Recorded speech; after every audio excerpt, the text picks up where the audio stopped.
Guys, നമ്മൾ പെരിന്തൽമണ്ണയിലൂടെ നടന്നുകൊണ്ടിരിക്കുകയാണ്.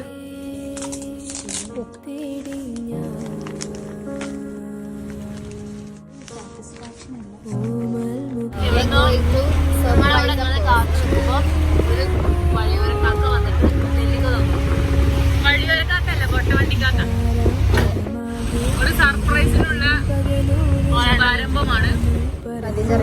കണ്ട എന്നെ ക്യാമ്പിക്കാർ പൊക്കി തന്ന് സ്വീകരിക്കുന്നുണ്ട്. കാരണം സ്ഥിരം കസ്റ്റമറായിരുന്നു.